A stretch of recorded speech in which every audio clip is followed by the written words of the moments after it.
I wanted to dedicate an entire video to the frontman. To me, he is the most mysterious person in this show, and his super rad mask definitely adds to his enigma. So let's take a deep dive into who the frontman is, and predict where he may go in later seasons, if we get more seasons. But judging by the fact that Squid Game is still #1 on Netflix, IMDb, and everyone and their turtle has heard of this show's existence, there will most likely be a season 2. So let's do some talking about the frontman. Oh, by the way, spoilers, obviously. The frontman operates and oversees all matters at the facility. He carries out the orders of the host, makes sure all the games run smoothly, and ensures that the VIPs have a good time while watching the games, which truly looks like the most uncomfortable job to fulfill on the island. All of the records of the previous Squid Game participants appeared to be from South Korea. The only reason I say this is because during season 1, episode 7, VIPs, the third VIP makes a quick comment claiming that the contest in Korea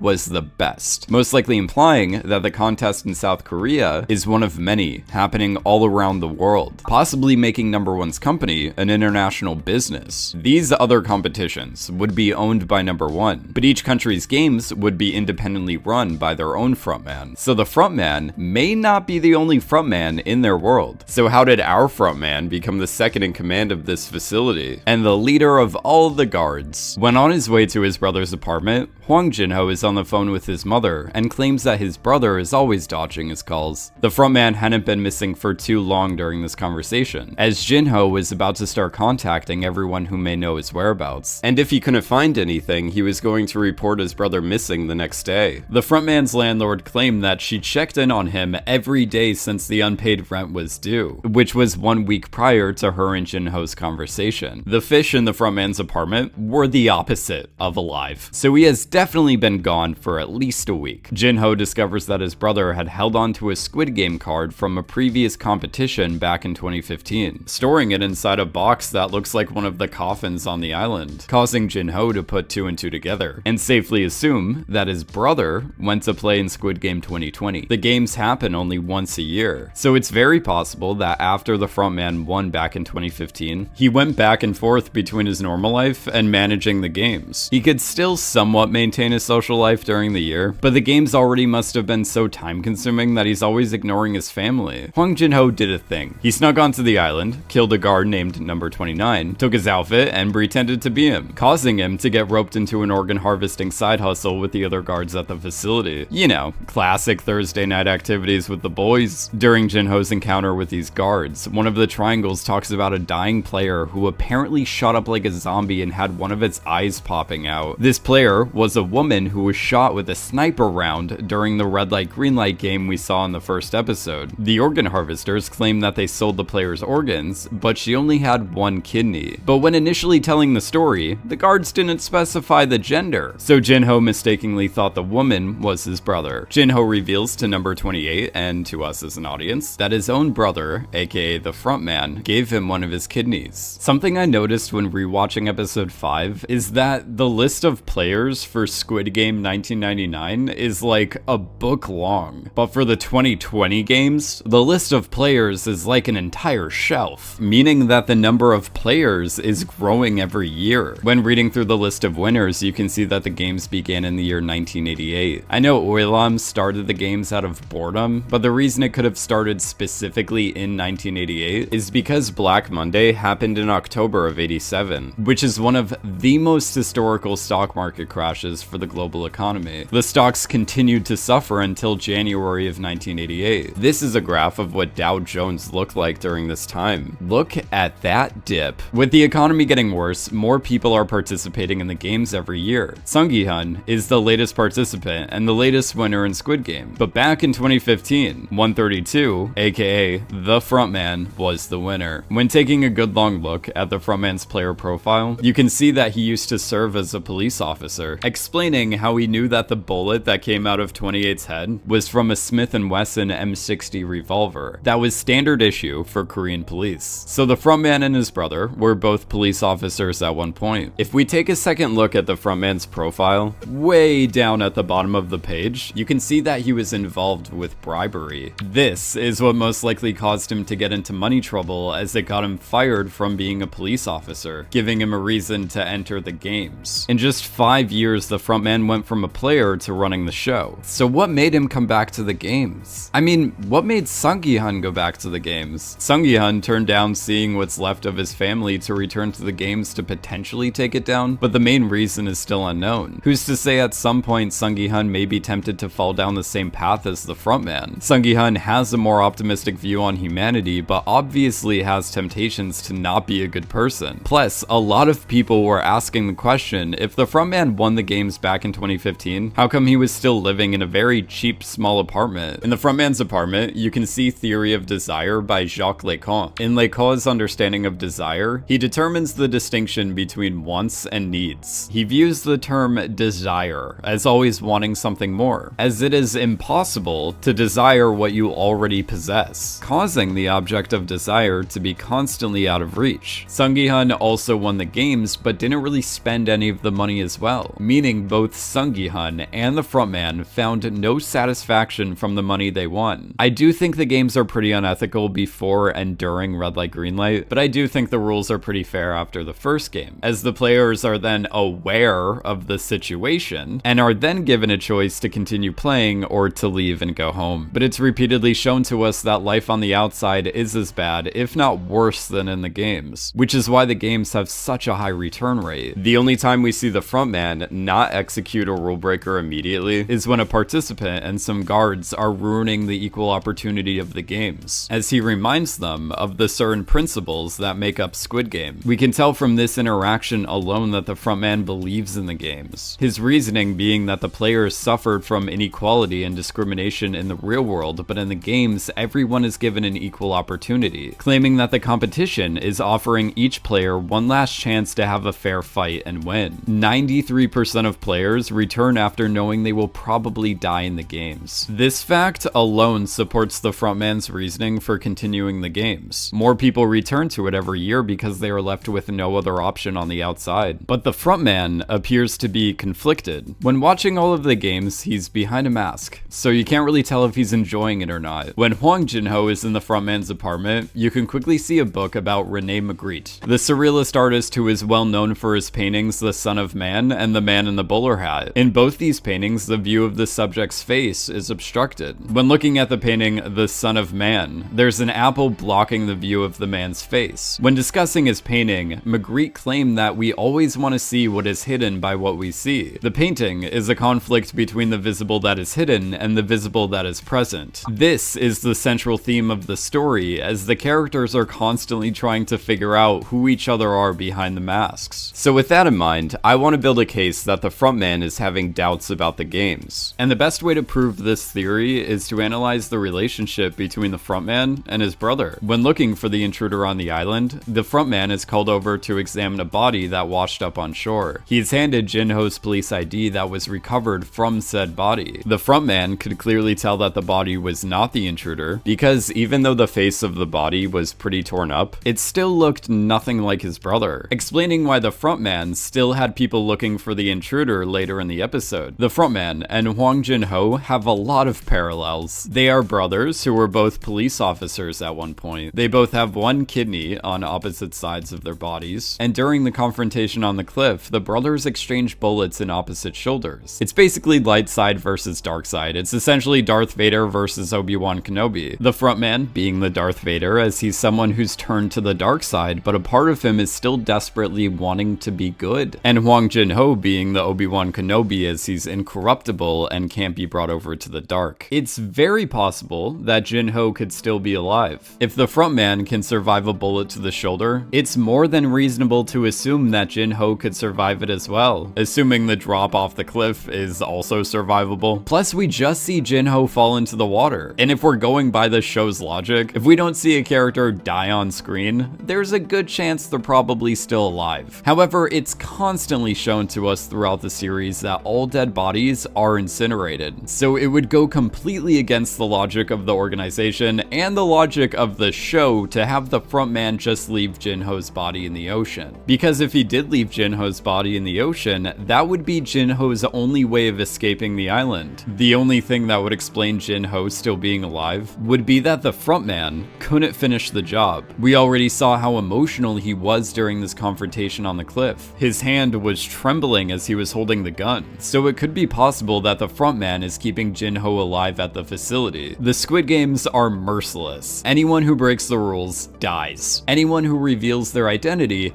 dies. Basically a lot of strict rules with severe consequences. The frontman, who oversees all operations at the facility, has to enforce these rules with no hesitation. But it seems he is struggling with the life he has chosen, especially when he is given a reminder of his life in the real world. It could be possible that the mirror scene, where he sees a projection of his brother, is not about his brother's death haunting him, but about the frontman looking at the antithesis of what he's become. We saw that the frontman's hand was trembling before he shot his brother. This is because he was clearly emotional about taking his brother's life. However, the frontman's hand is constantly trembling when he's holding the handgun throughout the season. If we quickly go back to episode 2, there's something related to the point that I'm trying to make here. Right here, when Jinho is in the frontman's apartment, you can see a painting from Renee Magritte's Empire of Light series, which is a series of around 20 paintings that show nighttime urban streets below and a bright sunny daytime sky above. In his apartment, you can see 2 copies of this particular painting from the series. The landscape showing us night and the sky showing us day evokes the duality of light and dark. I feel like this image was intentionally used to hint at the internal battle of light and dark within the frontman. It's possible that the main way to destroy the games would be the frontman going back to the light in a sense, and turning on the organization. With the host of the games now dead, it's implied that the frontman will take over Oilam's position as the host, and will possibly be looking for a new frontman. That was my quick guide to the frontman. Obviously, I will be making more videos on the frontman when I figure out some more information about him, and if you want to keep seeing more Squid Game videos just like this one, please help support this channel by liking, subscribing, commenting, and doing all that stuff. And if you have any questions about Squid Game or any theories you want me to debunk, or theories you want me to talk about, leave a comment down below, and I may talk about them in an upcoming video. As always, thank you so much for watching, and I will see you in my next Squid Game